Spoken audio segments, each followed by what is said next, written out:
ela chove. Confesso que agora eu não quero que pare, quero que demore. Assim eu admiro. Olá, tudo bom? Mais um Quarentenados hoje, com um convidado muito especial. Mas antes de eu falar do convidado especial, eu vou dar uns recadinhos aí. A Deus Samba agora, a camisetaria, que eu estou com a camiseta da Deus Samba. Olha só que linda, ó, ó, que maravilha! Essa camiseta aqui, essa camiseta que é bem quentinha, vocês podem adquirir, sabe aonde? Agora a Deus Samba está lá no na Benedito Calixto, na galeria Como Assim. Vai lá. O Marcão vai estar lá, vai receber vocês. Se ele não tiver, vai ter uma moça. Mas aí, só vocês entrarem lá e escolher uma camiseta, que tem várias camisetas bacanas, temáticas, tá bom? E agora sim, assista o nosso programa também no YouTube e no Spotify. Siga a Deus Samba na Cast no Instagram. E vamos lá, agora vamos chamar o meu querido Valdo Rezende, que foi meu professor, viu, gente? Mas hoje ele não está como meu professor aqui, não. Ele vem aqui falar um pouco dele, sobre a vida dele como escritor, tá bom? Olá, Valdinho, tudo bom? Boa noite a todos, boa noite, Marta. Obrigado pelo convite, prazer estar aqui com vocês, uma honra para mim. Nossa, eu que o digo, agora também, vocês já devem ter visto algumas lives a respeito, eu também já participei, nós todos da Deus Samba, do Trem das Lives, tem um Papo de Quinta no Instagram deles, sigam ele também, então fica a dica. É sempre muito gostoso estar com vocês, e às vezes eu ligo lá no Papo de Quinta, ou na própria Trem das Lives, que eu dou muita risada, é bem descontraído, tem papo muito interessante e cultural. Eu aprendo com vocês, sempre. A gente conversa sobre cultura de uma forma um pouco mais descontraída na quinta-feira, onde a gente conversa sobre as questões cotidianas e alguns eventos culturais.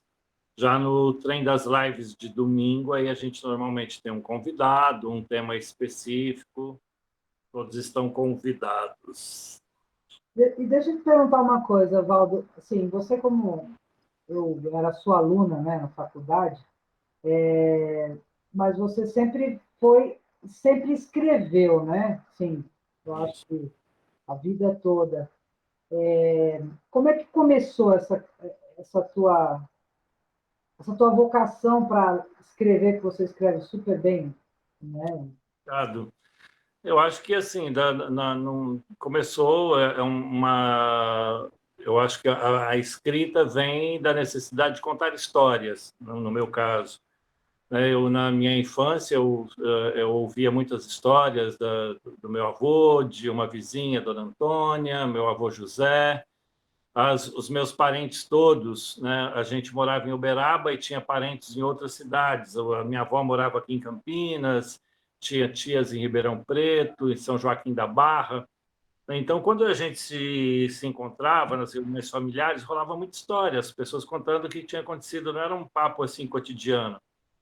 E também eu cresci ouvindo novelas, né, novelas de rádio, né, eu era bem pequeno e já minha mãe trabalhava ouvindo novelas. Aí a gente gostava de ouvir novelas, gostava de ler, porque na minha casa também sempre teve muitos livros, né? Não uma quantidade exagerada de livros, mas os livros que as minhas irmãs utilizavam na escola, os livros que a mamãe gostava de ler. E aí, a partir do momento que eu comecei a ler, eu comecei a, a escrever. As minhas primeiras tentativas foram em um bloco que eu ganhei do meu avô, do trabalho dele. Ele me deu um bloco para você, e eu utilizei esse bloco, um romance inacabado, como muitos romances que eu escrevi ao longo da vida. E foi assim, eu acho que é um exercício, né, de gostar de contar. Você Uma história e gostar de contar. você teve um diário Você descrevia assim, diário? Eu tive, aí já um pouco mais, né, quando eu li um livro francês, de um escritor francês, Michel Quast, que é um diário, chama-se o Diário de Dani. É um livro dos anos de 1950. E eu achei o máximo aquilo lá e comecei a fazer o meu. Né? Eu escrevi regularmente, dos 17 aos 21, 22 anos, sem parar um único dia. Antes de dormir, né, o que você vai fazer? Escrever o que, né, como havia sido o seu dia. É óbvio que, de vez em quando, né, eu era jovem e saía pela vida por aí. Às vezes voltava da balada, não dava para escrever, mas no dia seguinte, ao acordar, contava o que tinha acontecido. É um exercício muito bom que eu recomendo sempre, né? Que o ato da escrita, né? Você vai escrever melhor se você escrever sempre. E aí eu sempre brinco, né? É muito fácil você contar um grande acontecimento, você narrar um grande acontecimento é simples, né? Porque ali tem o começo, meio e fim, né? Fulano foi ali na rua, atravessou, foi atropelado, morreu. Né? O enterro será amanhã às 10 horas da tarde, sei lá eu, às 10 horas da manhã.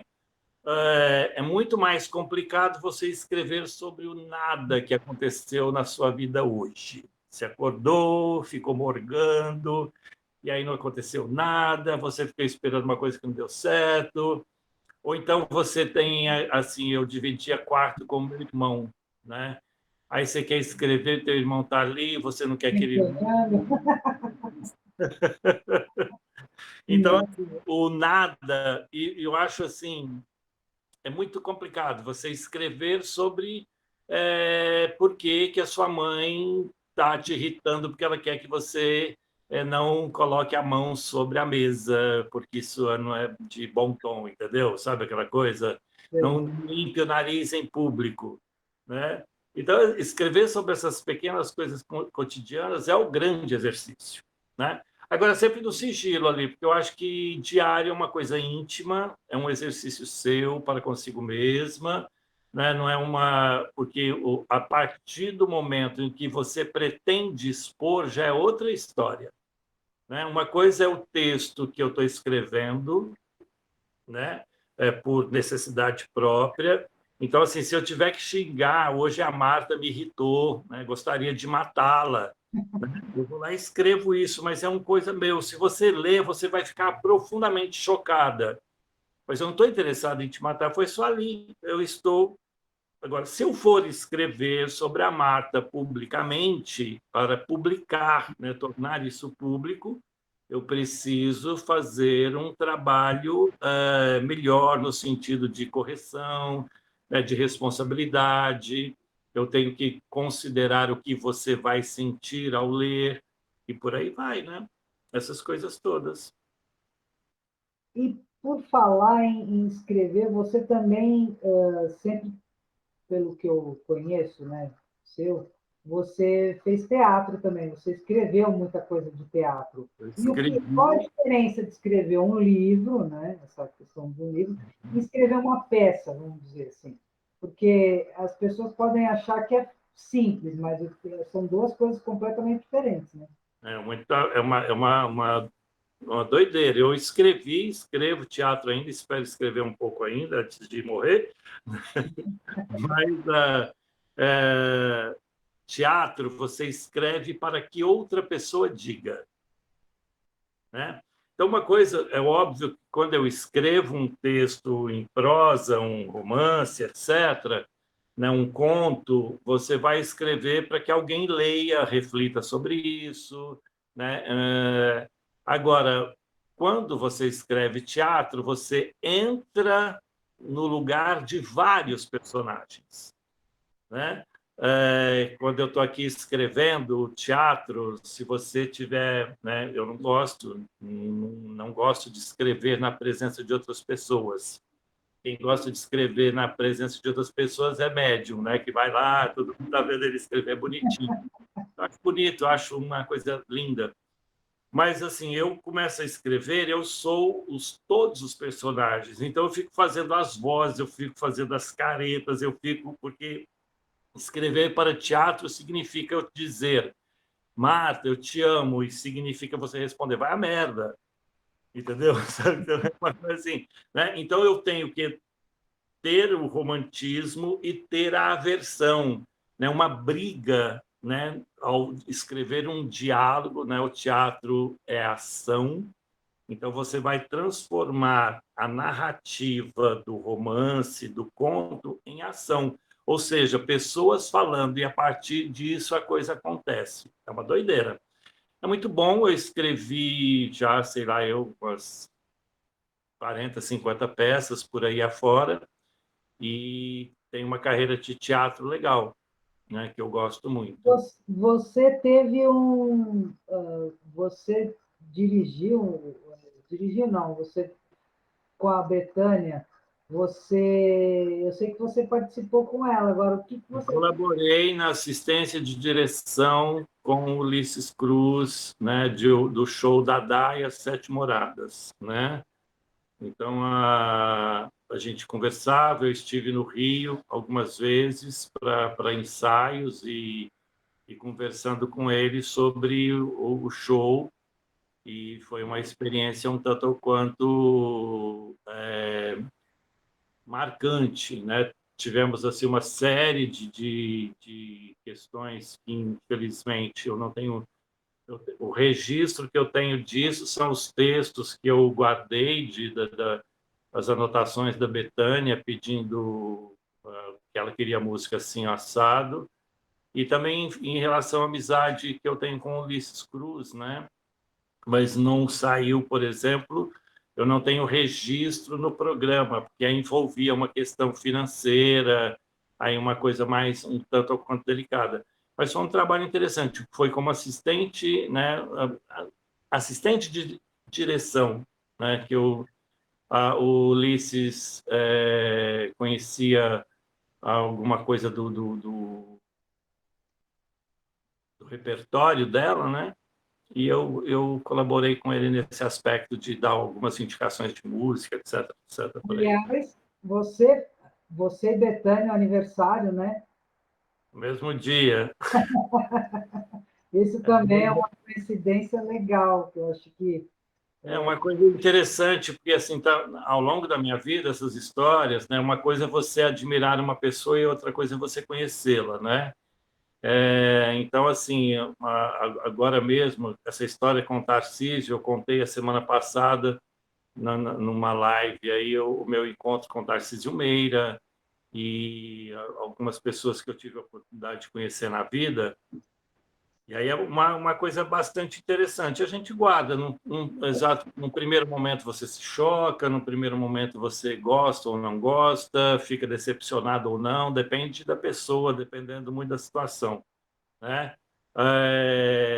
Eu cheguei a ficar bastante balançado assim, né? Quando eu conheci a Betânia, porque era uma outra história. Você vai conhecer, aí você vai ver um ensaio. O ensaio é uma coisa bastante diferente daquilo que as pessoas estão habituadas a ver num show.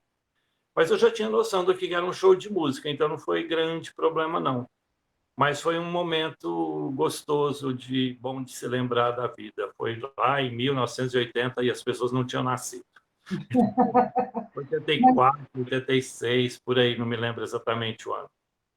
E me fala uma outra coisa, Valdo.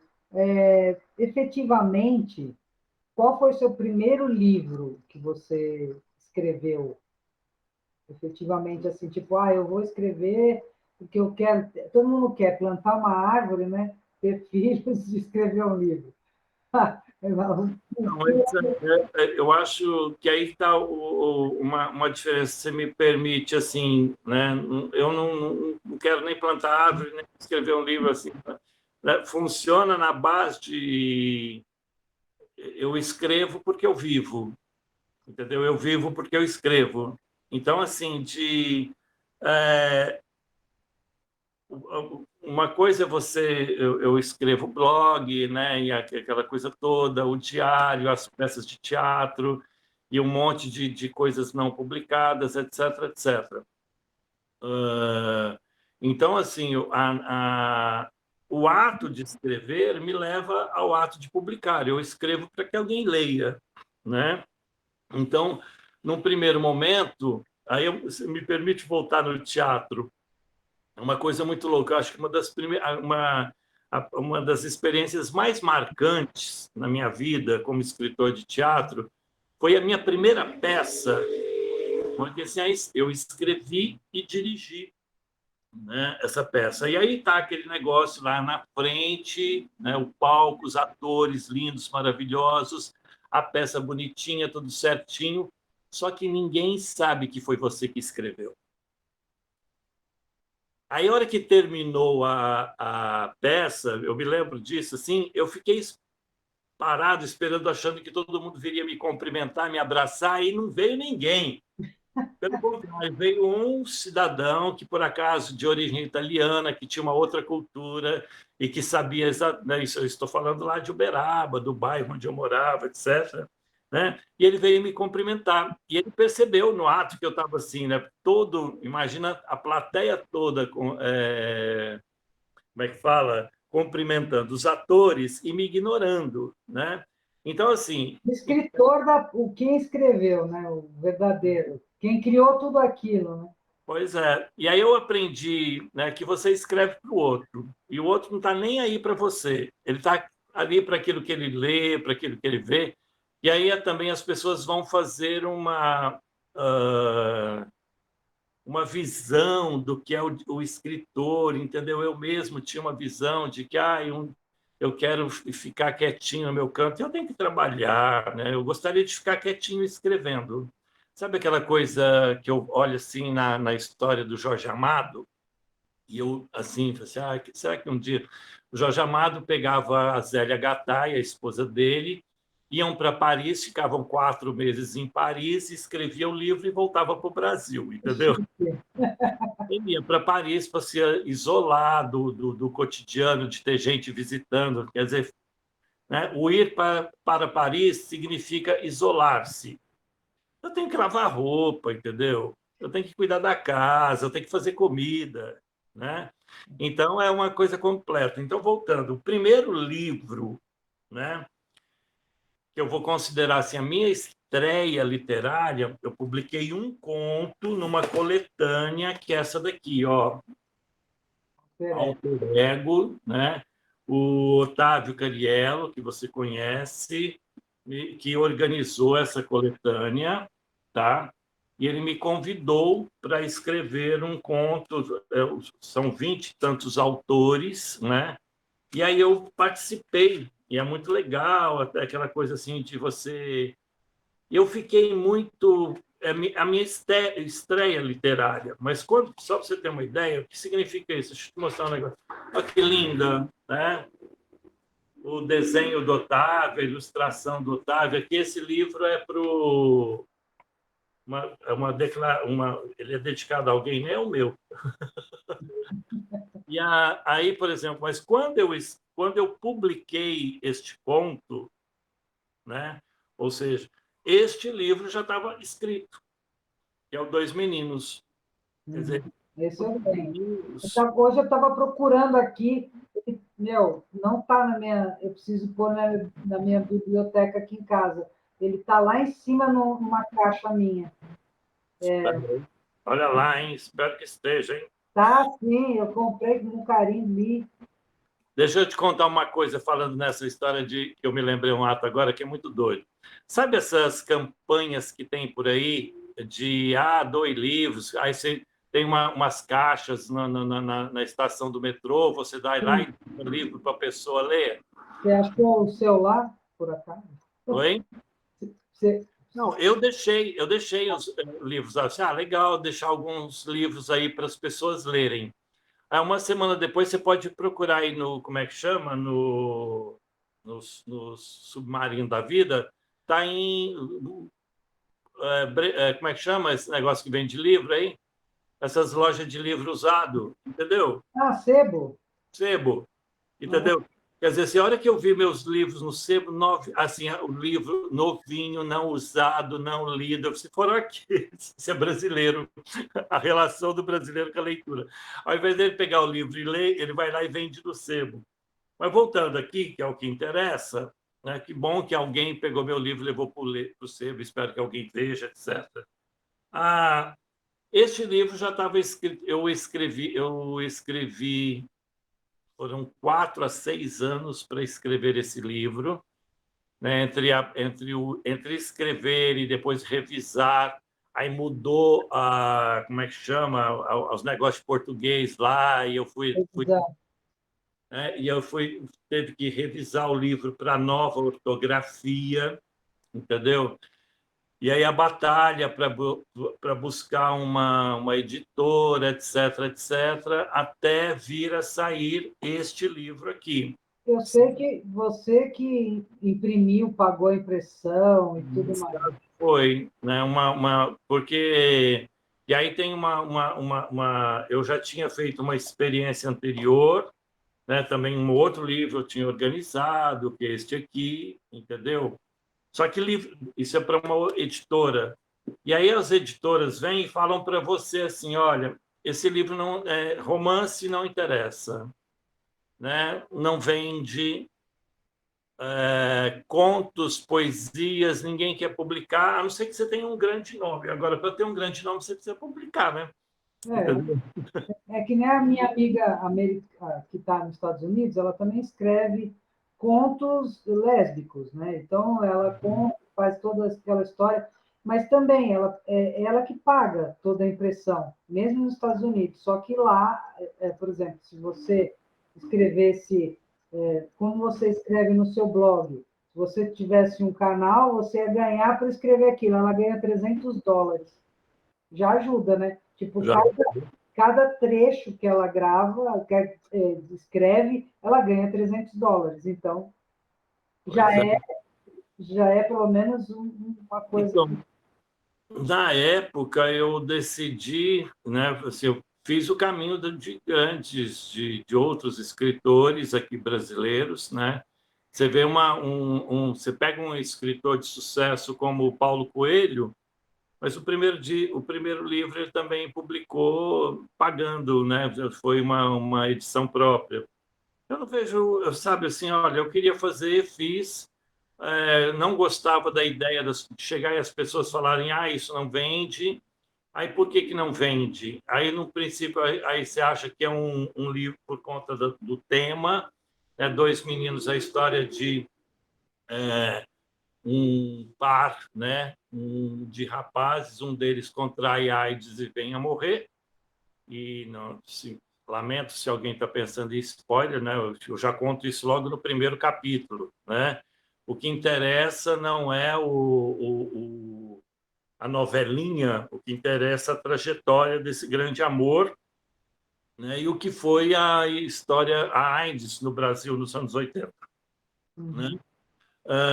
Eu vejo no meu trabalho como romancista, como escritor, eu vejo a necessidade de falar sobre o meu país, das coisas que estão acontecendo, sobre as coisas que envolvem, né, o meu cotidiano, o cotidiano das pessoas, e tenho a ilusão de propor uma reflexão para as pessoas através daquilo que eu escrevo. Né? Eu falo ilusão porque é o que eu gostaria. Né? Eu espero, assim, ao ler sobre esses 2 meninos, eu quero que as pessoas reflitam sobre homofobia, né, sobre identidade, sobre respeito, sobre o amor, sobre a doença, né, e é muito louco ter escrito esse livro, porque em 1984, por aí, eu vi um monte de gente, aí começa a morrer gente à torta e à direito. Né? Eu fico vendo que daqui a pouco tempo vai sair um livro legal, não sou eu que vou escrever, mas deve sair algum livro interessante sobre esse momento que a gente vive agora. Né? Sim. Ou seja, quem são... Né? Quando eu escrevi esse livro, quando eu publiquei 2 meninos, eu já... quer ver, só dizendo aqui, nós tínhamos 257 mil casos de AIDS no Brasil, uns quebrados. 257 mil casos de AIDS no Brasil já aumentou. Quer dizer, quando a gente fala, olha, 250 mil mortos, quando a gente fala 250 mil doentes, quando a gente fala 500 mil, essas pessoas têm nome, né? Essas pessoas têm história. E aí os dois meninos é uma tentativa de contar a história de um garoto que sofre, que vem a contrair AIDS e o companheiro dele, né? Eu vejo assim quantas histórias a gente está vendo por aí a partir do Covid, né? Então, quando eu vejo na minha visão, eu não vejo 500 mil pessoas, 560 mil pessoas, não, eu vejo não vejo o número, eu fico imaginando a pessoa, eu fico vendo a história, o que implica na família. Quer dizer, cada pessoa que morre, você vai multiplicar no mínimo por 3 pessoas sofrendo muito com isso. Então, é um caso sério. Eu acho legal escrever sobre isso e propor uma reflexão sobre essa história. Eu ia até perguntar para você o que você sente quando escreve, né? O teu sentimento. Você acabou de dizer que você faz para as pessoas refletirem sobre, né? Mas o que você sente, você, Valdo, quando escreve? Eu acho que, por exemplo, eu escrevo porque me incomoda, né? Então, assim, determinadas. Agora, eu escrevo humor também, né? Escrevo umas coisas de humor que eu morro de rir. Acho muito legal escrever umas histórias assim. A minha mais recente publicação, que é esse daqui, é um livro de humor, né? A Sensitiva da Vila Mariana, Sim. né? São pequenas crônicas, todas elas vividas por 3 personagens, e você morre de rir, entendeu? Porque assim nesse livro aqui, eu estou falando, eu faço questão de contar esse detalhe. Você fica assim, eu estou falando de gente que morre. Não, aqui eu estou falando de 2 mocinhas que uma delas bêbada resolve tirar as calcinhas para jogar no palco para o Vando, lembra da história né? É. E aí você imagina 2 mulheres se engalfinhando, porque uma quer tirar a calça, tá bêbada, e quer tirar a calcinha para jogar no palco, e a outra não quer deixar por conta do vexame, porque, né, a outra nem tá de saia, ela tá de fusô, né? Então assim, primeiro, a sensação ou está me incomodando, ou porque eu acho essa história legal, né, divertida, porque eu vou contar a partir disso, né? Então, o ato de escrever é sempre uma relação emocional com aquilo que eu estou escrevendo. No primeiro momento, porque logo em seguida o que toma conta é a necessidade né, a busca de escrever bem. E aí eu já né, eu vou lá, eu faço uma primeira redação do texto e aí começo a buscar a melhor palavra, a melhor frase. Sabe aquela coisa que a gente viu em publicidade, quando você estudou lá na universidade? Escrever é cortar textos, entendeu? Né? O menos é mais. E aí você escreve, depois você corta, muda, procura a melhor palavra, o melhor título, né, a melhor maneira de contar. Isso é muito prazeroso também. Por mais triste que seja uma história, se você consegue escrevê-la bem, você tem prazer. É um prazer gostoso. Assim, olha, eu escrevi isso e ficou legal. Entendeu? Nesse aspecto aí. Todos os livros que você escreveu até hoje, você tem sei lá, você fala assim, esse aqui, você diz que os dois meninos levou 6 anos, né, para Isso. concretizar. O que foi mais difícil para você nesses 3, de, sei lá, de colocar no papel, realizar? Que foi Olha, eu acho assim, de primeiro, sim, tem tem uma coisa que se chama planejamento, né? Aí nós começamos aqui nosso papo e eu falei que eu lá pequeno ganhei um bloco do meu avô e comecei a escrever. Ah, vou escrever um romance. Um belo dia na fazenda, não sei o que lá, entendeu? Eu não tinha a menor ideia, né, do que eu ia escrever, tanto é que eu nunca terminei, entendeu? Que eu nem sabia o que eu queria escrever, sei lá que era a história. Quer dizer, o ato de escrever supõe um planejamento ou, no mínimo, um objetivo concreto. Eu vou escrever o quê, para quem, por quê, né? Ou seja, a partir do momento em que eu decido que vou escrever alguma coisa, eu vou primeiro planejar. Então, assim, eu tenho alguns esquemas absolutamente prontos, e a hora que você fecha esse esquema, né, meu livro vai começar assim, vai caminhar por aqui e vai terminar assim. Eu posso deixar para escrever daqui a 10 anos, porque eu vou seguir esse esquema, ele vai poder mudar uma outra coisa, né? Mas o fundamental para o ato de escrever é você saber onde é que você quer terminar. É o que é que você vai escrever, porque do contrário fica muito difícil. Então, por exemplo, quando eu estava escrevendo Dois Meninos, né, só para ilustrar, algumas coisas me faziam muito mal, né?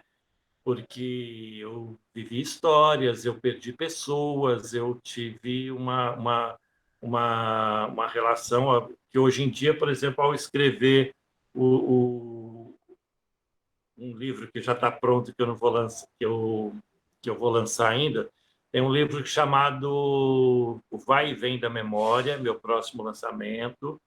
Eu espero vir aqui conversar com você e divulgá-lo quando ele sair. E aí a gente vai falar sobre o Vai e Vem da Memória, que é um livro escrito nos últimos 15 anos. Eu venho escrevendo aos poucos. Não é Né? uma biografia sua, Não, não é. mas são trechos. Ele tem um forte componente biográfico, isso ele tem. Só que eu resolvi contar a história a história da minha cidade a partir da história das pessoas. Quer dizer, quando você pega um livro de história, né, vamos pegar a história de São Paulo. Aí o cara começa a falar logo no Padre Anchieta, entendeu? Que você não tem a menor ideia de quem seja esse padre, você nunca viu mais gordo, que está a 500 anos de distância de você. Ou seja, se eu começo a contar a história de São Paulo a partir da Marta, que mora na Lapa, que já morou na Bela Vista, e aí eu começo a desenhar a cidade, etc. Esse livro, o que me é legal, assim, aí eu vou escrever em crônicas, contos e quatro poesias.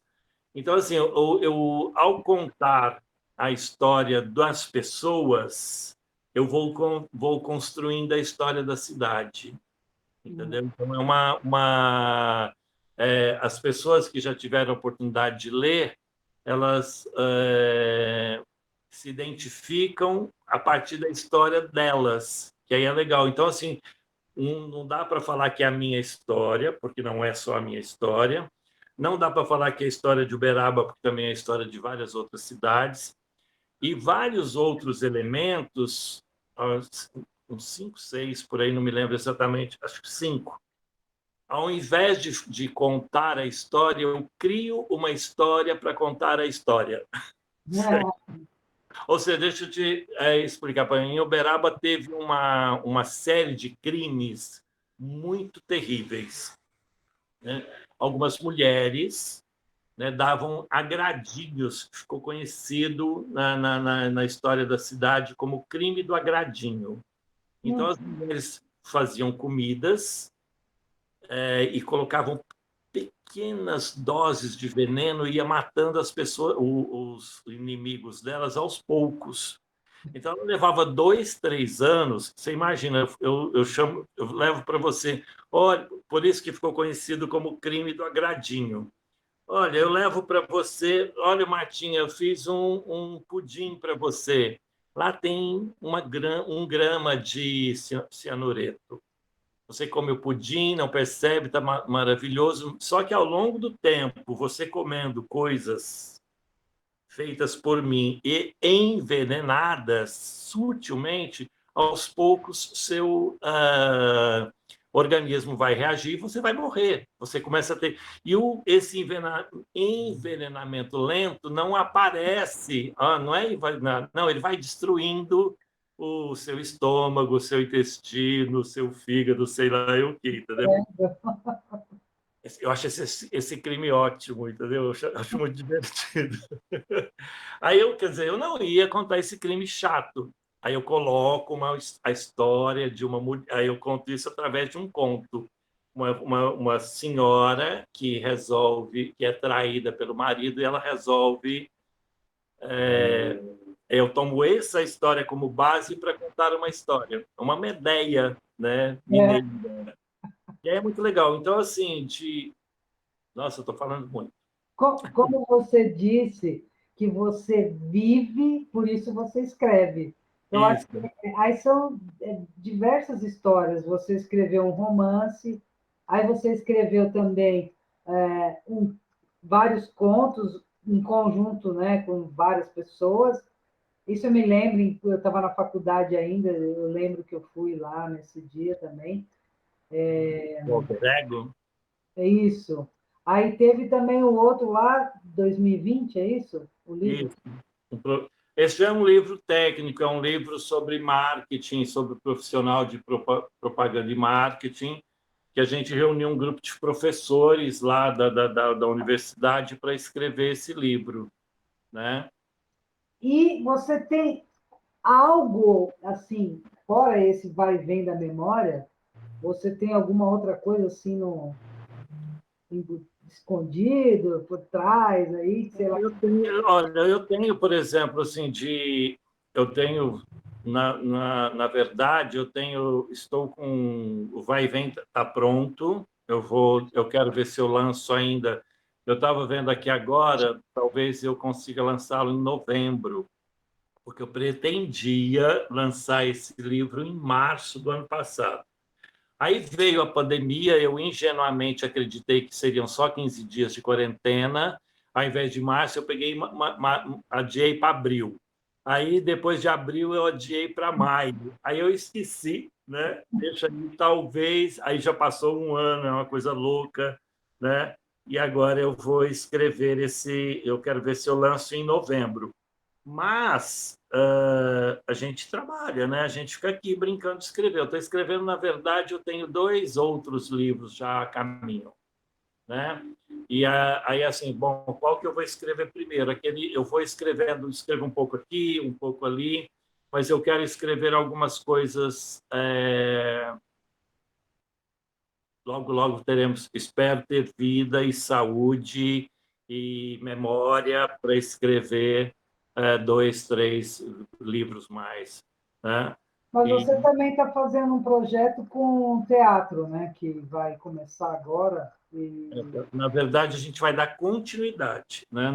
Eu estou neste exato momento, eu estou ensaiando, retomamos os ensaios da peça Um Presente para Ramiro, é uma peça sobre educação financeira, né? Então, a gente está ensaiando. Amanhã eu tenho ensaio esses dias todos. Nós vamos. Essa peça estreou já há 2 anos, aí há 3 anos, na verdade. E aí ela foi. Nós tivemos uma carreira legal, porque ela foi para todos os céus aqui de São Paulo, né? Para você ter uma ideia, eu tenho uma coisa que é legal te contar. Eu tenho umas estreias que nenhum autor brasileiro teve, né? Assim, eu estreiei, por exemplo, Um Presente para Ramiro em Sapopemba, no bairro de Sapopemba. Você conhece alguém que estreou uma peça em Sapopemba? Conhece? Eu. Entendeu?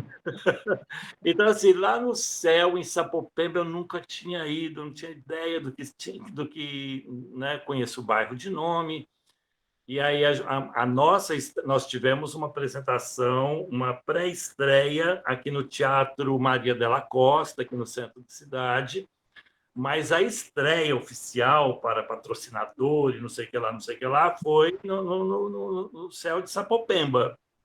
Eu já tive peça que eu estreiei no Pará, né, no Maranhão.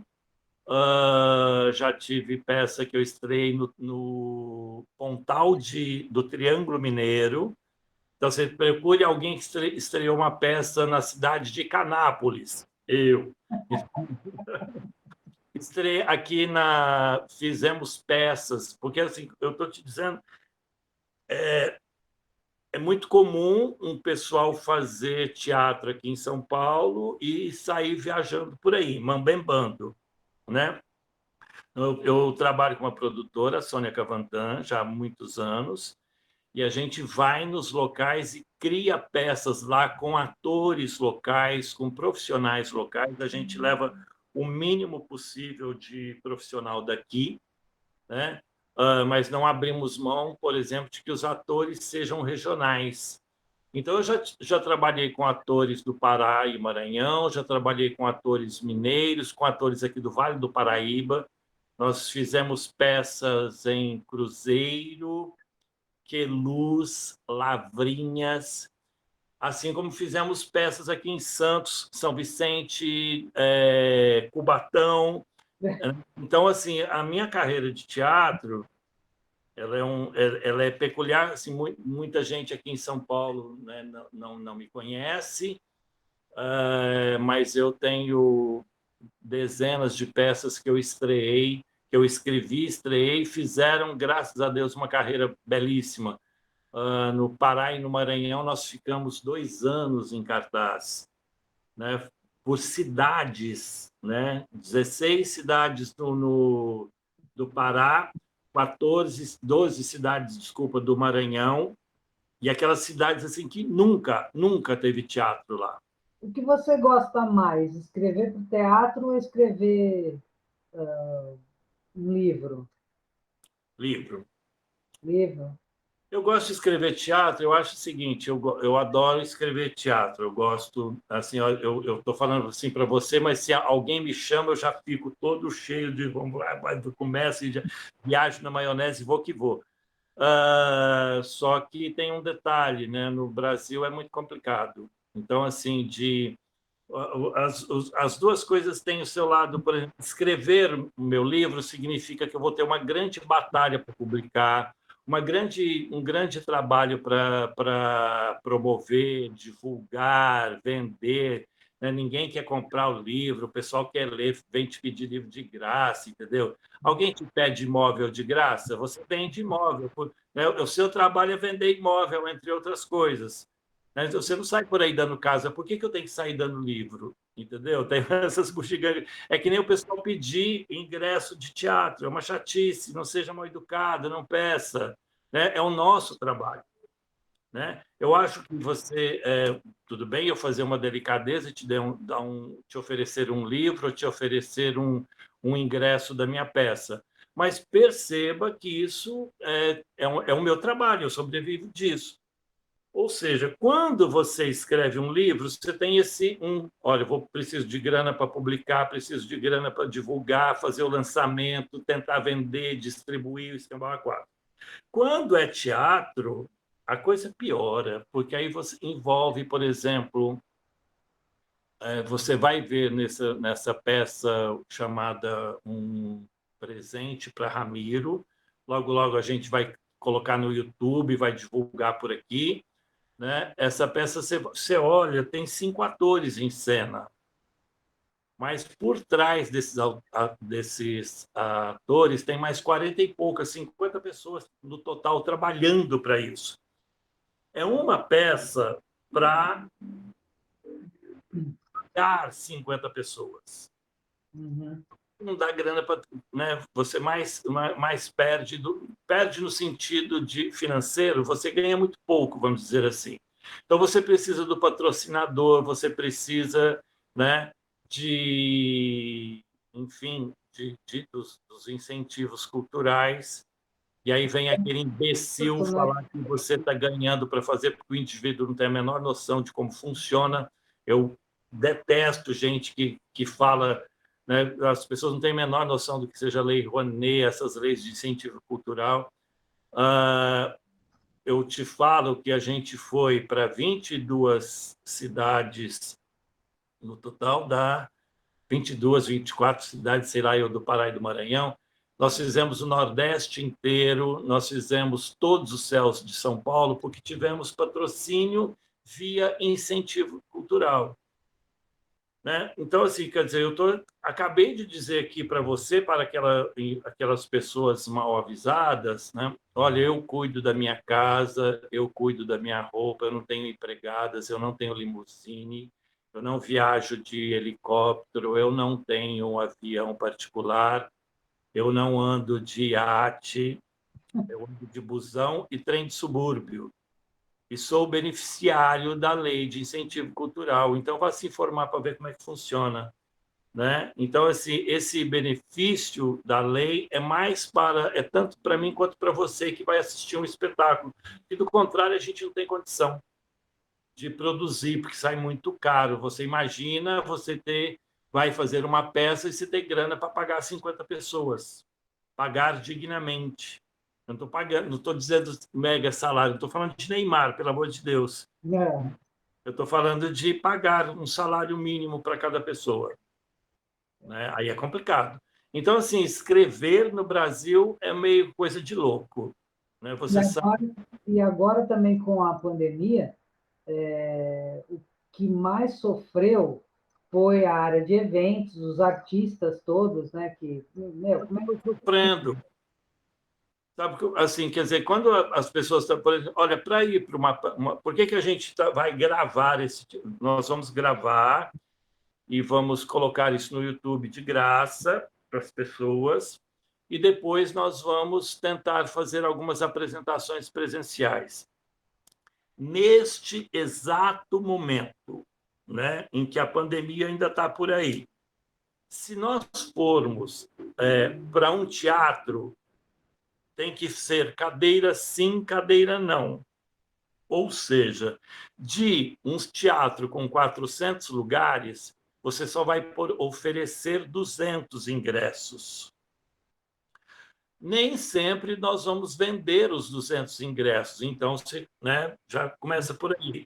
Outra coisa que as pessoas esquecem, que é bom avisar, só né, refletir, nós temos que ter distanciamento dentro dos camarins.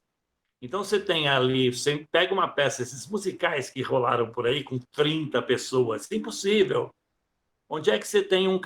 No Brasil, os nossos teatros são precários, a maioria das cidades não tem teatro.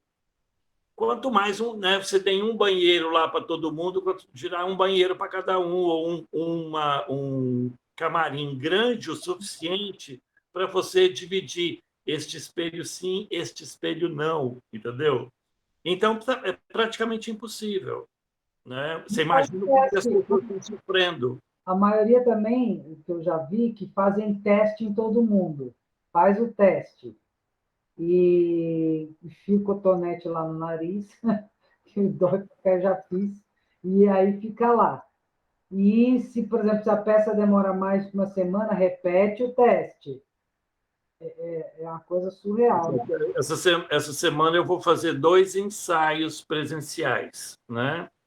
Então significa fazer o samba, eu li aqui samba na cast, fazer o teste antes do ensaio, etc, etc. Isso custa dinheiro também. Uhum. E aí você faz, aí custa tempo, aí você faz, vê o resultado, vai lá, faz todo mundo, não sei o quê. E, de repente, quando aparece alguém doente, né, quantas pessoas já morreram? Né? E aí, como é que você vai fazer? Então, assim, o medo que a gente tem, né, esse trabalho que eu estou fazendo agora, a gente pensava em fazer há 3 meses atrás. Eu não fiz.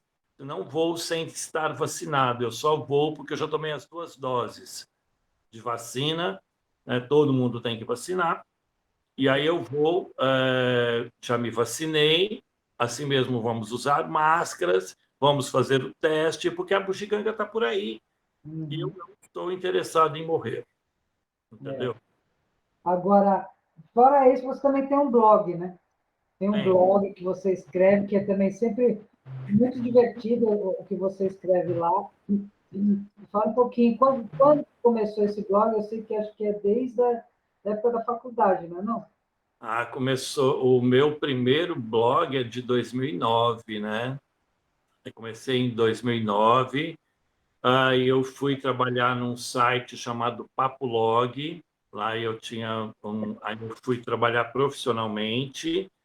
E aí depois o Papolog foi vendido para a Espanha, né? Os espanhóis compraram o site e a gente eu passei, ficamos sem o trabalho e eu passei a escrever o meu blog pessoal, valdoresende.com. O Resende é com S, né? valdoresende.com. E esse blog é o meu canal de contato com o mundo, entendeu? Então, lá eu escrevo, não só escrevo contos, crônicas, poemas, coisas que me interessam, mas eu uso mais, inclusive, eu acho que tem mais divulgação. Aí eu divulgo trabalhos de amigos. Atualmente estou divulgando bastante as nossas lives através do blog, né? Mas uma vez por semana eu escrevo um conto, uma crônica. O lado bom do blog, ontem, só para você ter uma ideia, ontem aconteceu isso. Eu estou aqui distraída porque eu recebo, se você comenta no meu blog, eu recebo um e-mail, né? Fulano de tal comentou tal texto, né? Ou como é que chama? O perfil tal comentou tal texto. Aí era um texto que eu escrevi em 2013. Aí eu fui lá ver o que eu tinha escrito em 2013. Você acha que eu lembro o que eu escrevi em 2013, né, no blog? E aí era um texto sobre Flor de Maio, sobre uma reflexão sobre morte, sobre não sei o que lá, não sei o que lá, umas coisas legais. O barato do blog, o barato de escrever o blog, é que ele me permite, eu tenho leitores em N países. É muito louco isso. E por onde tem, né, por onde tem brasileiros, por onde tem gente que se interessa por Brasil, né, e as pessoas procuram, e às vezes, por exemplo, esse texto de ontem, que eu estou te contando a história, uma senhora, não a conheço, não tenho a menor noção de quem seja, de onde é, ela publicou uma foto sabe, Flor de Maio? Uhum. E aí ela procurou no Google outras imagens de Flor de Maio. E ela chegou no meu blog porque o texto que eu escrevi estava ilustrado com uma Flor de Maio. Ela leu e me mandou uma mensagem.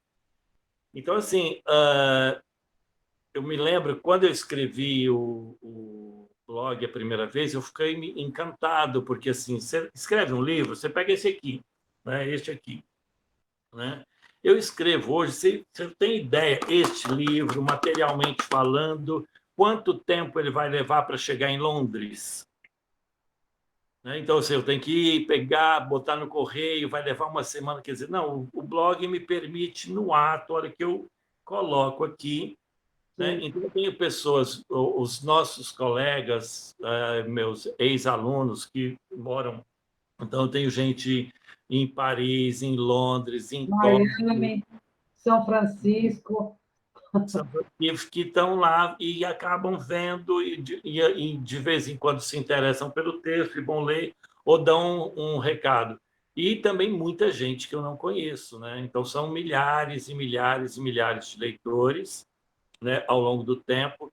E aí aquela coisa assim, aí o fulano está lá no Piauí, está lá no Japão e está lendo você. Isso é muito legal, né? Esse tipo de coisa assim eu adoro, né? É muito bom. É o que é bom na internet, né, hoje. É isso que traz, essa coisa boa da internet. Não as fake news, né? Não essas coisas Não, todas. pelo amor de Deus, não é fake news, não. A gente Fake gosta news não existe. disso, porque eu falei São Francisco e Miami, porque o Leandro, que foi seu aluno, o Rogério, E diversos outros, né? Que você teve aluno padedel, né, Valdinho? Há 30 anos como professor, né? Então, é muita gente por aí.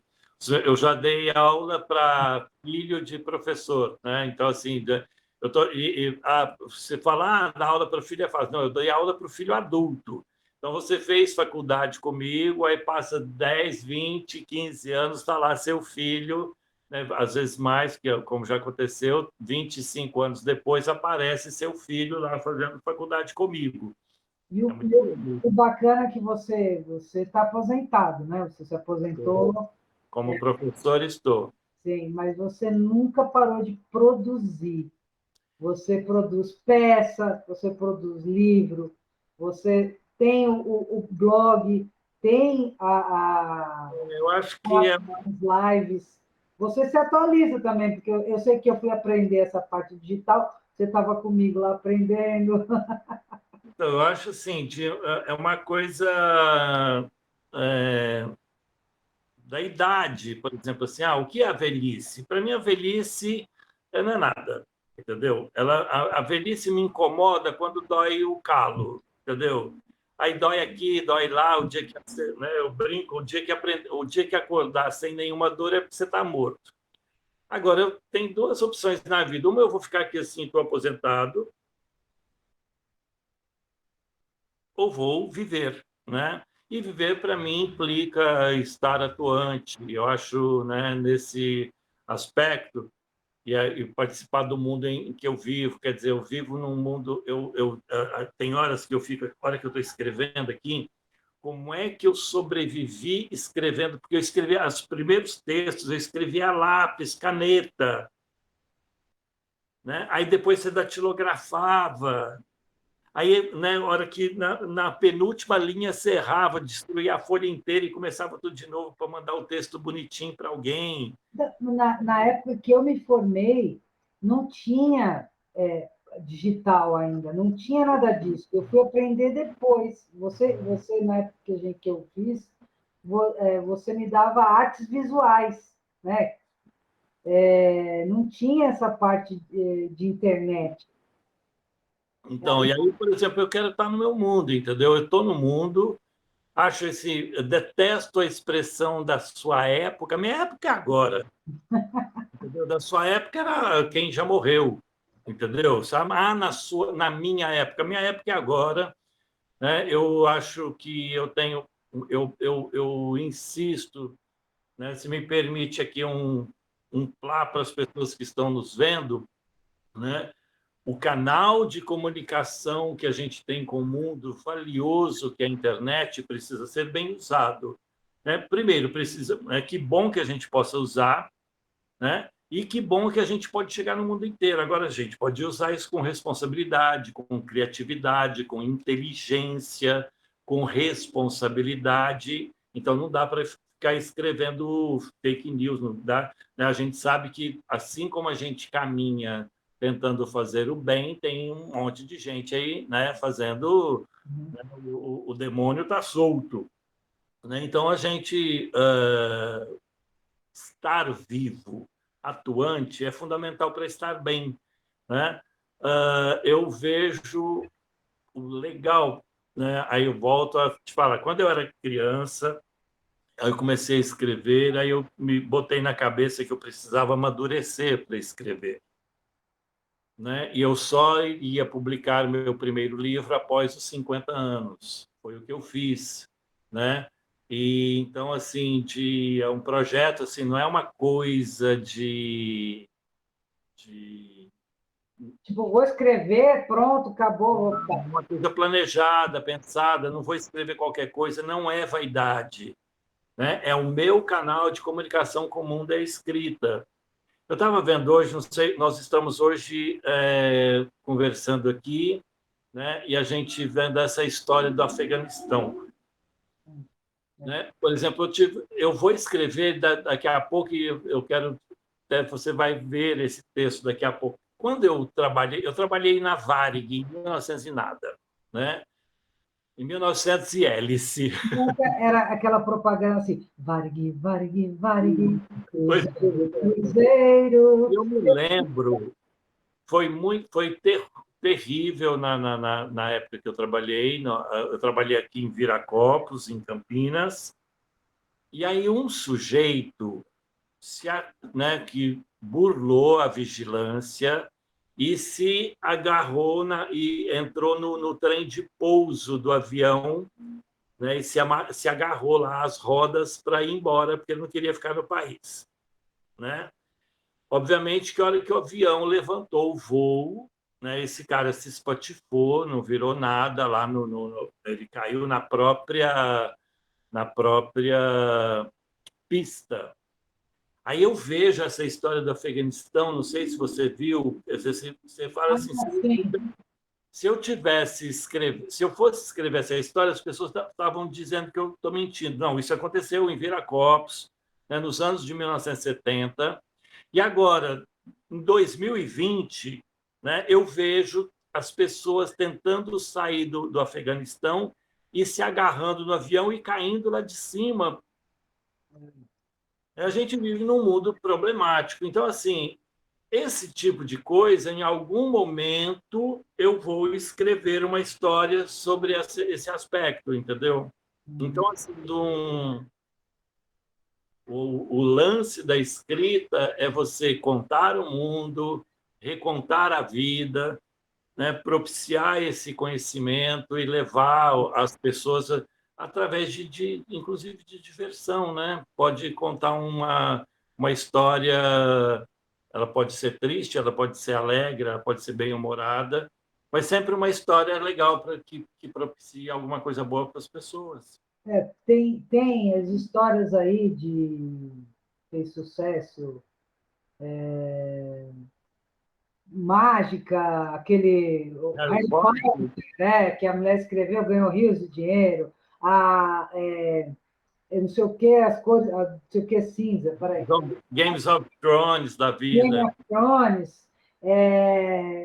Então, você se inspirou em algum? Você tem algum escritor predileto?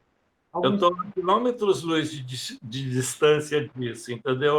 Eu respeito, acho que é um trabalho difícil, é um trabalho que exige muito de quem escreve, mas não é a minha praia, né? Por exemplo, nem todo escritor é escritor, né? Cada escritor é um escritor, cada um na sua praia. Esse tipo de alguns né, livros que são baseados muito em fantasia, muita fantasia, não me agradam muito, porque assim, eu não sei o que você pode fazer com um dragão queimando uma cidade, né? A não ser que você possa estabelecer uma relação concreta com a realidade, né?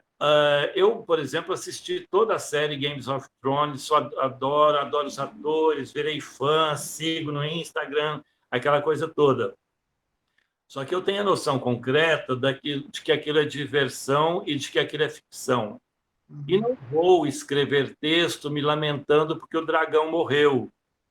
Entendeu? Não sei se eu lembro que as pessoas assim chorando bicas porque um desenho, né? Ou seja, esse tipo de relação infantil, né? Porque é legal você acreditar lá no Pato Donald, sei lá, quando você é pequeno, do lobo mau e não sei o que lá. Mas, enfim, você ver algumas personagens e você se relacionar afetivamente com elas, ok. Mas aos 40 e 35 anos, você começar a ficar triste porque um dragão de ficção morreu, é bastante complicado. Agora, esse tipo de livro, né, que não, para esse tipo de livro não há crise, né? Nós falamos agora há pouco sobre a questão da publicação. Publicar um romance como Dois Meninos, que vai pegar da ferida das pessoas, que vai pegar numa situação danada, difícil, o cara vai pensar duas vezes, porque é muito mais fácil você ler sobre dragões ou sobre mágicos do que você ler sobre AIDS ou sobre, sei lá, Covid, né? Ou sobre a seca no Nordeste, ou sobre o desmatamento da Amazônia. Temos romances incríveis aí contando histórias desse tipo. Grande Sertão Veredas, né? Nossa. Oi? Grande Sertão Veredas. Foi Agora é muito um mais. dos primeiros livros que a minha professora me deu para ler. Falou, ó, leia. Então, eu acho que bom você citar isso, eu acho fundamental a importância o papel do professor nesse processo, entendeu? Eu tive professores, eu fico olhando essa molecada hoje em dia, né? Eu estudei num colégio em que a dona Terezinha, olha lá, a dona Terezinha, não esqueça da dona Terezinha, ela nós tínhamos que ler um livro por semana, fazer o fichamento desse livro e levar para a dona Terezinha, ou então, ai. Então, eu cresci, para você ter uma ideia das diferenças de formação de uma época para outra, quando eu cheguei na idade adulta e depois aquela coisa, quando eu fui prestar vestibular, né? Aí, sabe aquelas listas que normalmente a USP, essas grandes universidades publicam, os 100 livros fundamentais para você ler para prestar o vestibular? Sim. Aí eu estava assim, eu sou daquela geração que leu todos, entendeu?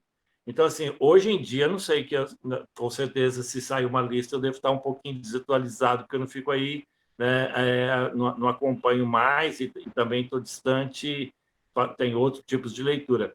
Mas eu tenho uma formação que me propiciou, me facilitou ler tudo antes do vestibular. Então, para fazer vestibular, eu me lembro, na escola, não sei se lembra, eu falava isso com muito orgulho mesmo.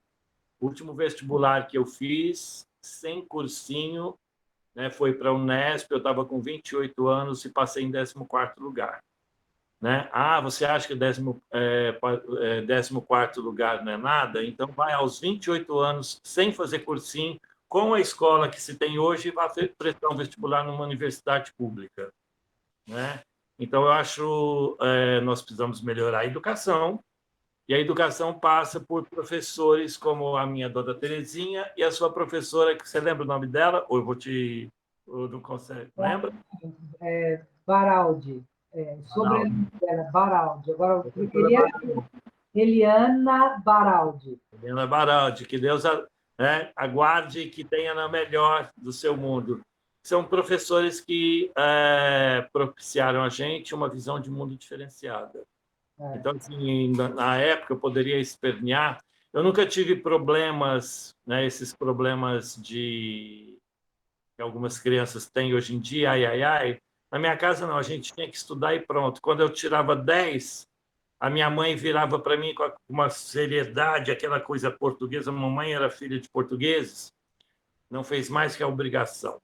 Minha mãe, sabe como é que ela fazia, Valdo? Ela pegava... Eu era terrível para estudar, eu detestava. Eu não gostava, tá, de estudar e tal. Eu sempre queria aprender no meu momento. Eu prestava atenção na aula e aí eu queria brincar, né? Aí, para fazer a lição de casa, minha mãe tem um pedaço de pau, assim, pauzinho mesmo, em cima na mesa. Ó, faça a lição, senão o pau vai comer. Ah, então eu vou fazer a lição. Hoje em dia, as mães, não sei lá, deixam os filhos aí. Eu acho que tem que ter vamos dizer, regras, né? Tipo. Uma coisa, sabe assim, eu acho uma coisa tão simples, né? Obviamente que o mundo mudou. Mamãe não trabalhou fora a maior parte do tempo. Ela chegou a trabalhar fora em alguns momentos, né? Mas a mamãe ficava em casa. Então, assim, por exemplo, a minha mãe ficava lá na cozinha, né? E eu sentado na mesa da cozinha fazendo tarefa. Então, assim, eu estava na companhia dela, ela estava ali vendo mais ou menos o que estava acontecendo, e a partir do momento que eu terminava a tarefa, eu ia brincar. Agora, era ritualístico, entendeu? Almoço, minha mãe fazendo almoço, eu fazendo trabalho de escola. Ela virava para mim assim: o almoço está pronto. Eu vinha, pegava os meus materiais, tirava, ela punha a mesa, a gente almoçava, tirava o almoço, tirava a mesa. Já terminou? Não terminou, volta, e depois vai brincar. Agora, é uma coisa assim que não teve muita discussão em casa, sabe assim, uma criança, e eu acho, aí pode me chamar de uma pessoa dura, eu acho que criança não tem escolha, né? A criança precisa estudar. Então, assim, ela vai escolher o que ela quer estudar, mas o básico, né, ela precisa aprender e vai ter que estudar e pronto. Não tem muito. Se você, o que, né, qual a responsabilidade de um pai em colocar uma criança despreparada no mundo? Essa criança vai, a não ser que ele seja muito rico, né, essa criança vai ter muita dificuldade. E se ele for muito rico e burro, ele vai perder essa grana muito rapidamente. É verdade. Eu acho normal, né? Agora, é legal se a gente estuda com certo prazer, é melhor. A minha mãe demorou um tempinho para perceber que eu, por exemplo, eu sempre estudei assoviando ou cantando. Eu estou lá fazendo um negócio, estou cantando, você acha que eu estou super distraído, mas eu estou ali, eu conseguia fazer quando a tarefa me permitia isso, eu ficava literalmente brincando. Eu adorava escutar Barbra Streisand no maior do volume, estudando. Não, e minha mãe não gostava que eu fizesse isso, mas eu adorava, porque eu escutava I Wanna Love lá dela, e eu ali, ó, eu gostava, porque eu estava ali, mas eu estava ouvindo e tal, mas foi É uma engraçado. questão de concentração, não é? Eu, por exemplo, assim, aprendi quando eu saí de casa com 17 anos, né, e saí de Uberaba e vim morar em Campinas, depois me mudei aqui para São Paulo, enfim, muitas andanças por aí. E aí o que é que você vai fazer quando você mora numa pensão e divide um quarto com mais 3 marmanjos? Um chega bêbado todo dia, um adora ligar a TV, outro liga o rádio. O que você vai fazer? Vai aprender a se concentrar. Então, assim, eu aprendi ao longo da vida, foi muito louco, entendeu? Assim, aquela coisa, assim, mas eu estou aqui fazendo, o mundo pode acabar. Tanto é que hoje em dia eu trabalho, né? Eu estou aqui, a televisão está ligada, está sem som, para não atrapalhar aqui, mas ela está ligada. E está ligada a TV aqui, eu estou vendo outro negócio ali, tem uma revista aqui, está aqui, e eu estou prestando atenção. Sempre foi, você foi minha aluna, né? Você é minha testemunha de que não corrigia a prova errada, que lá muito raramente aparecia uma outra correção, uma outra questão que precisava rever por isso ou por aquilo, mas eu sempre corrigi e preparei minhas aulas, e aí você vai dizer se as aulas são boas ou não, mas eu preparava minhas aulas com a TV ligada, com o rádio ligado. É uma questão de aprender a se concentrar, e aí aqui eu vou prestar atenção ali, e aqui eu estou prestando atenção no que a gente está fazendo. Eu acho que o exercício, a leitura te dá essa concentração, o hábito de estudar e fazer suas tarefas escolares te dá esse domínio. Você falou assim, eu realmente fui. Porque se na escola você tem que aprender, porque você tem que aprender matemática, português, porque você tem que, né? Tudo você tem que aprender, geografia, história. Agora, na faculdade, eu fiz o que eu gostava, aí foi diferente. Aí você faz com prazer, né? Aí foi legal, porque acho que a maioria, sei lá, das crianças, o adolescente, ele, na verdade, não quer estudar, ele não quer aquilo ali, ele acha chato, mas tem que estudar, tem que passar por isso para você chegar na faculdade. Eu acho o seguinte, sabe, tem uma coisa, é óbvio, qual é o ambiente na casa da pessoa que favorece o estudo? Então, assim, é óbvio, hoje eu fui ao dentista hoje e estava ouvindo uma música, o motorista do Uber estava ouvindo uma música, a música falava assim, e toma cerveja, e não sei o que lá, não sei o que lá, e toma cerveja, e toma cerveja. Eu fiquei olhando assim, bom, aqui, esse cara vai terminar a corrida, ele vai caminhar para beber uma cerveja, ele vai virar um alcoólatra, esse infeliz, né? Voltando ao que eu estou querendo dizer, olha, nós temos um ambiente, né, em que eu chego na casa de uma pessoa, o que é que eu encontro? Eu sempre me incomodo quando eu não vejo livros nas casas das pessoas. Aí você, vamos supor que você tenha filhos, você nunca se senta numa mesa para estudar ou para trabalhar. Por que seu filho vai descobrir esse prazer?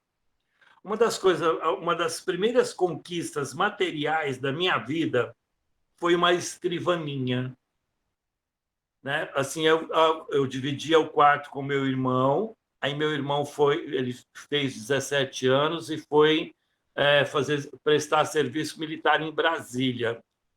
Ele foi embora para um lado e eu coloquei uma mesa dentro do quarto do outro, a minha mesa. Né? Agora, você chega numa casa, não tem uma mesa de trabalho, a criança não tem onde ela trabalhar. Você chega na casa, olha, posso te mostrar aqui, eu vou abrir aqui, só um minuto.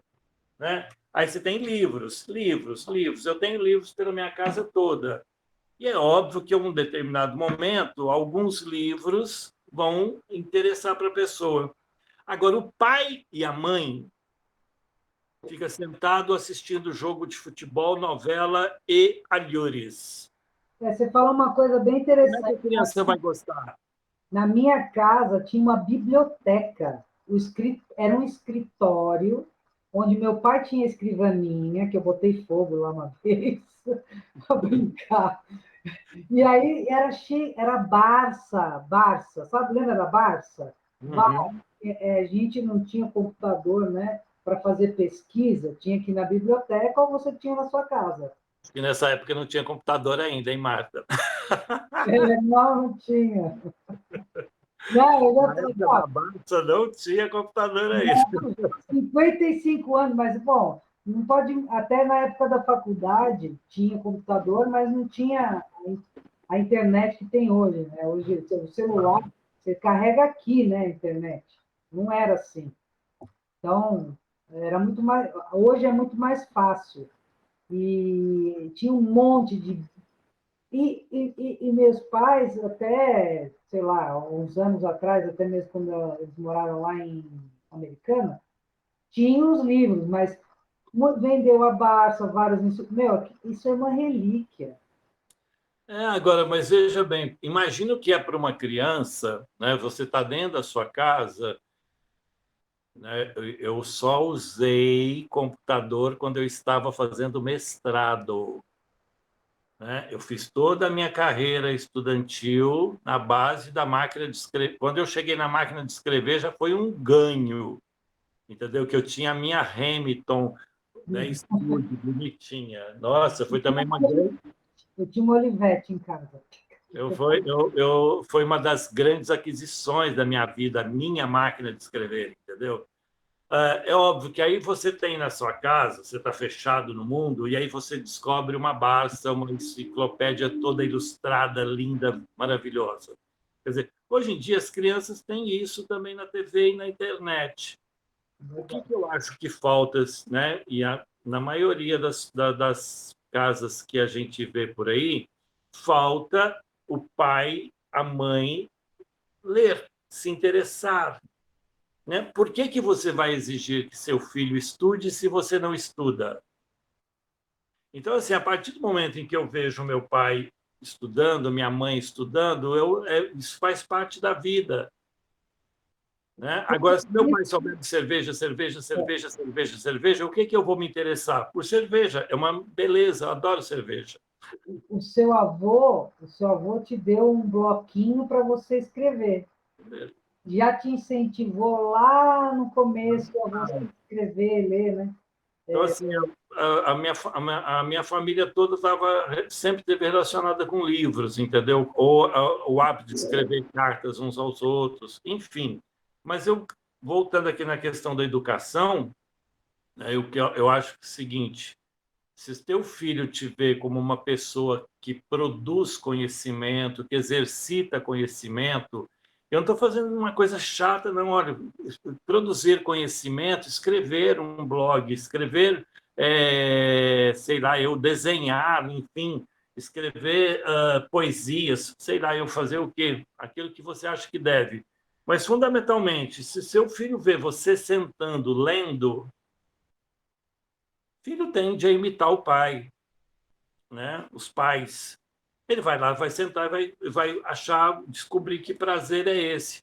Agora, o cara nunca lê, né? Aí vai querer que a televisão é maravilhosa, né? Então, assim, eu vou ver o que na televisão? Eu fico vendo essas pessoas com esses programas repetitivos de televisão. Eu acho um absurdo, né? Porque eu consigo ver televisão na medida em que a coisa é diferente. Atualmente eu vejo bem menos televisão do que antes, porque eu agora a minha praia é o YouTube. Todos os documentários possíveis de história. Estou fazendo um curso. A minha professora, eu te disse outro dia, outro momento, aí, a Rita Von Hunt, aquela drag maravilhosa. Eu acho que todo mundo tem que ter aula com ela, entendeu? Eu fico olhando assim, que ótimo poder estudar. Quer dizer, eu não estudo, eu me divirto vendo os vídeos dela, mas eu sei que eu estou vendo. E aí, como eu percebo que o que ela fala é muito importante, eu vejo o vídeo 2, 3, 10 vezes, quantos eu achar necessárias, entendeu? Aí estou vendo muito vídeo de história, né? Adoro Documentários. documentários, eu adoro. Aí eu passo horas e horas aqui vendo. Então, né, vejo menos televisão e vejo mais documentários e vídeos e musicais na internet. Eu acho que é uma transição natural.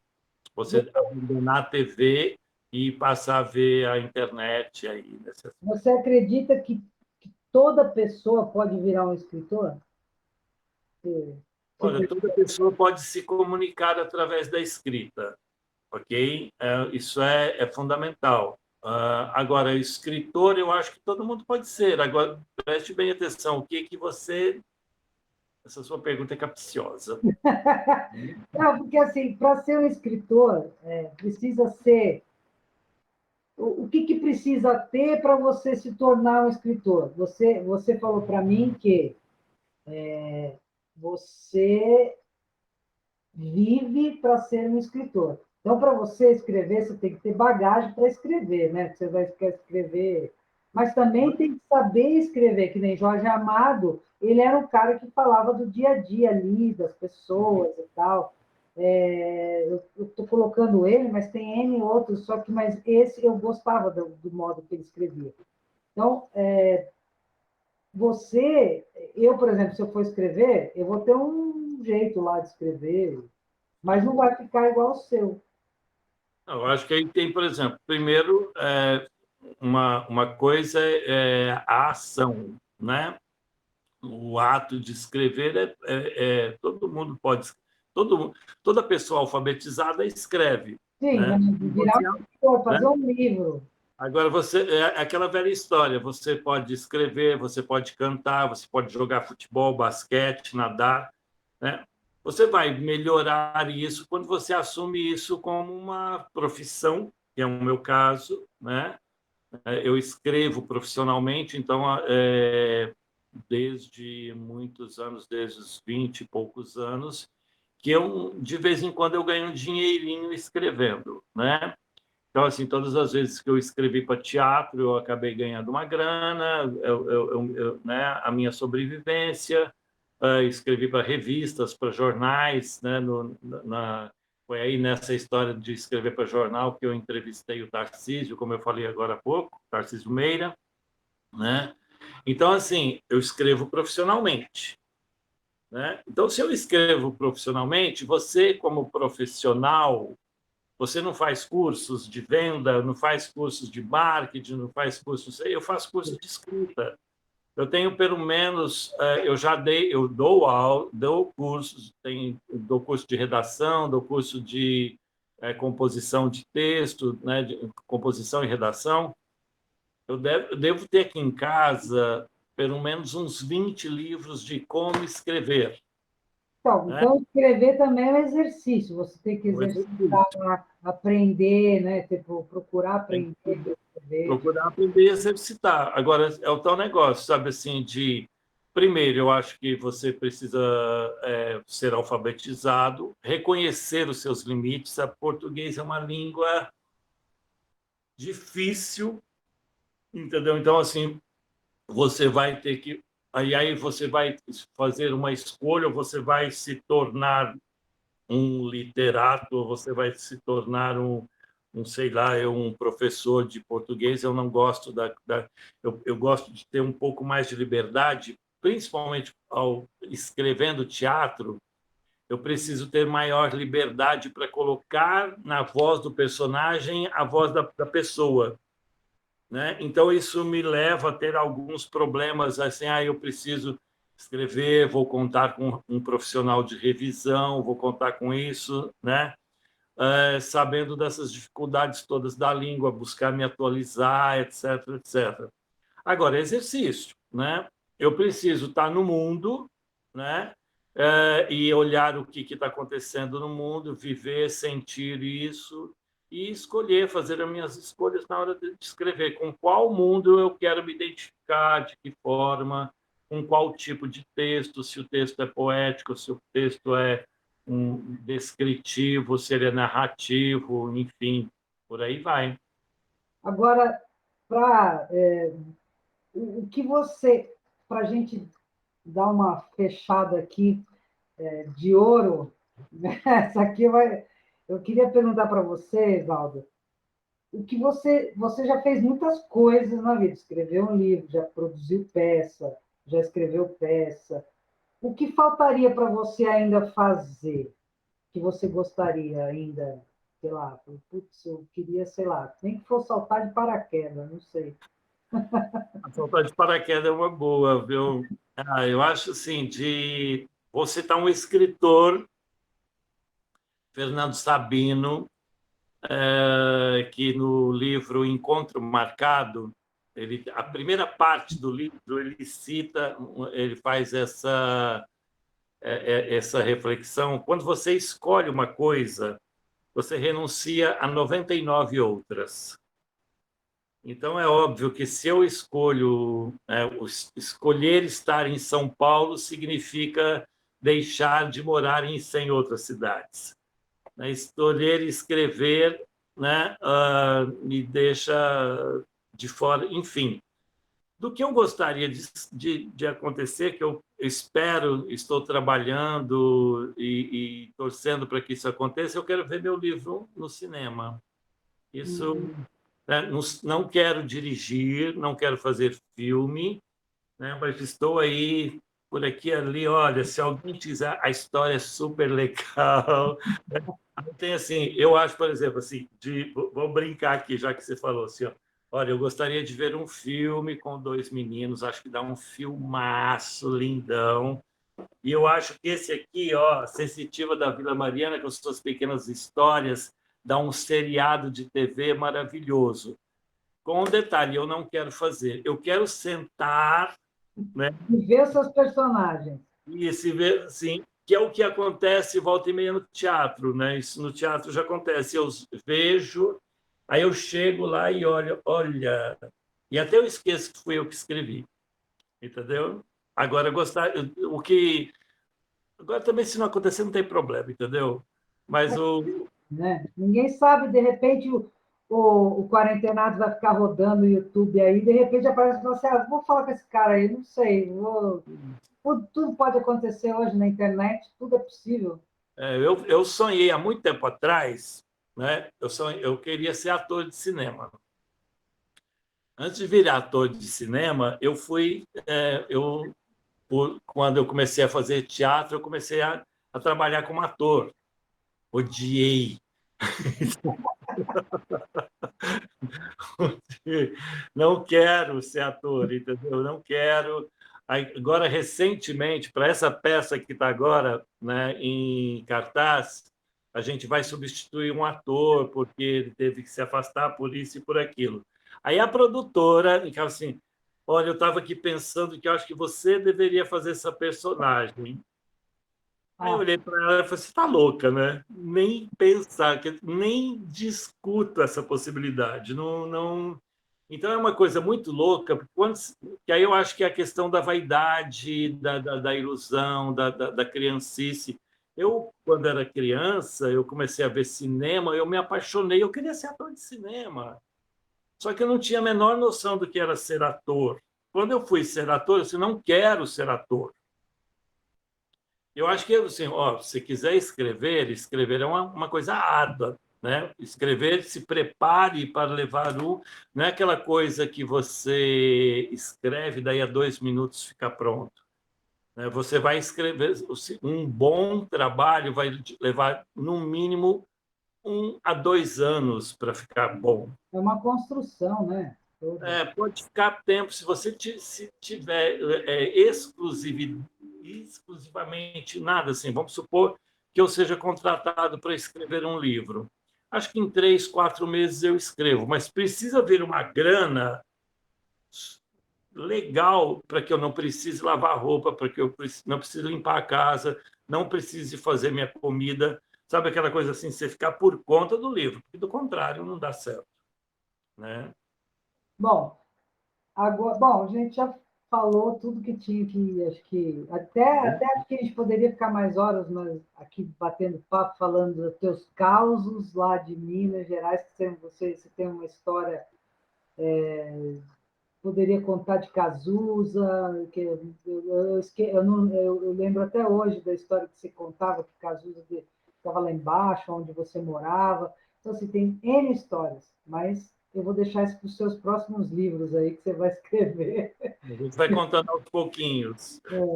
Eu quero te agradecer mais uma vez por você ter aceito o meu convite e ter vindo aqui falar esse papo. Eu queria saber, eu quero que você, sei lá, fale mais alguma coisa, dê algum recado, o que você quiser fazer, é seu espaço para você falar. Bom, a princípio, a primeira coisa que eu quero te fazer é agradecer muito, né? É ótimo poder falar sobre o meu trabalho, sobre os meus livros, sobre a minha profissão, sobre a minha vida, enfim. Eu gostaria de deixar um recado para as pessoas, que eu acho que o grande barato da vida, né, é fazer aquilo que gosta. Batalhe por isso, né? Aí o mundo vai ficar super legal. Eu acho que metade dos problemas que nós temos por aí é porque as pessoas não fazem aquilo que gostam. É óbvio que para fazer aquilo que você gosta, no meu caso, escrever, tem que fazer outras coisas, tipo lavar a louça. Eu vou lavar a louça daqui a pouco, entendeu?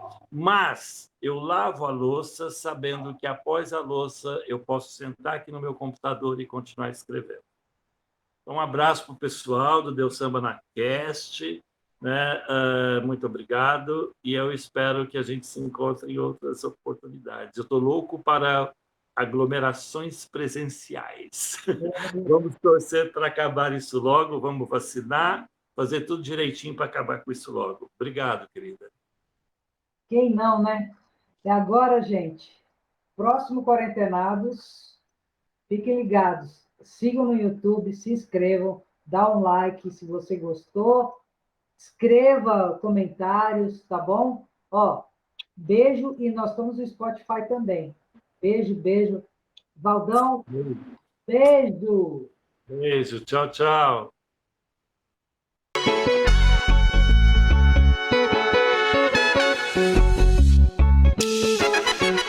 Lá fora ainda chove. Confesso que agora eu não quero que pare, quero que demore.